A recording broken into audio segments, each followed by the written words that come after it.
ಹಾಸನ ಲೋಕಸಭಾ ಕ್ಷೇತ್ರದ ಮೈತ್ರಿ ಅಭ್ಯರ್ಥಿ ಆಗಿರುವ ಪ್ರಜ್ವಲ್ ರೇವಣ್ಣ ಈಗ ಕ್ಷೇತ್ರ ವ್ಯಾಪ್ತಿಯ ಚಿಕ್ಕಮಗಳೂರಿನ ಕಡೂರಿಗೆ ಇದೇ ಮೊದಲ ಬಾರಿಗೆ ಆಗಮಿಸಿದ್ದಾರೆ. ಬಿರುಸಿನ ಪ್ರಚಾರವನ್ನು ಕೂಡ ಕೈಗೊಂಡಿದ್ದಾರೆ. ಇನ್ನು ಕಡೂರಿನ ಶಾಸಕ ವೈಎಸ್ವಿ ದತ್ತಾ ಕೂಡ ಇದ್ದಾರೆ, ಅವರ ಜೊತೆಯಲ್ಲಿ ಸಾಥ್ ಕೊಡ್ತಾ ಇದ್ದಾರೆ, ನೋಡಬಹುದು ನೀವು. ಇನ್ನು ಕಾಂಗ್ರೆಸ್ ಕಚೇರಿಗೂ ಕೂಡ ಭೇಟಿಯನ್ನು ಕೊಟ್ಟಿದ್ದಾರೆ. ಚುನಾವಣಾ ಕಾರ್ಯತಂತ್ರದ ಕುರಿತು ಕಾಂಗ್ರೆಸ್ನ ಮುಖಂಡರ ಜೊತೆ ಚರ್ಚೆಯನ್ನು ನಡೆಸಿದ್ರು. ಕಡೂರಿನಲ್ಲಿ ಬಿಸಿಲಿನಲ್ಲಿ ಬಿರುಸಿನ ಪ್ರಚಾರವನ್ನು ನಡೆಸ್ತಾ ಇದ್ದಾರೆ. ಹಾಸನ ಲೋಕಸಭಾ ಕ್ಷೇತ್ರದ ಅಭ್ಯರ್ಥಿ ಮೊದಲನೇ ಬಾರಿ ಕಣಕ್ಕಿಳಿದಿದ್ದಾರೆ. ಸಾಕಷ್ಟು ತೀವ್ರ ಪೈಪೋಟಿ ಇದೆ ಹಾಸನ ಲೋಕಸಭಾ ಕ್ಷೇತ್ರದಲ್ಲೂ ಕೂಡ.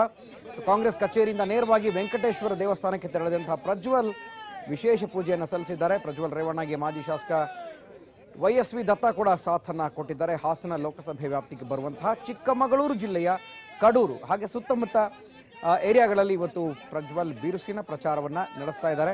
ಚಿಕ್ಕಮಗಳೂರು ಜಿಲ್ಲೆಯ ಕಡೂರು ಜೊತೆಗೆ ಸುತ್ತಮುತ್ತಲ ಪ್ರದೇಶದಲ್ಲಿ ಯಾವ ಒಂದು ವ್ಯಾಪ್ತಿಗೆ ಬರುತ್ತೆ, ಲೋಕಸಭಾ ಕ್ಷೇತ್ರದ ವ್ಯಾಪ್ತಿಗೆ ಬರುತ್ತೆ ಕಡೂರು ವಿಧಾನಸಭಾ ಕ್ಷೇತ್ರ, ಆ ಒಂದು ಭಾಗದಲ್ಲಿ ಇವತ್ತು ದೇವಸ್ಥಾನಕ್ಕೆ ಪೂಜೆಯನ್ನು ಸಲ್ಲಿಸಿ ಪ್ರಚಾರವನ್ನು ಕೈಗೊಂಡಿದ್ದಾರೆ.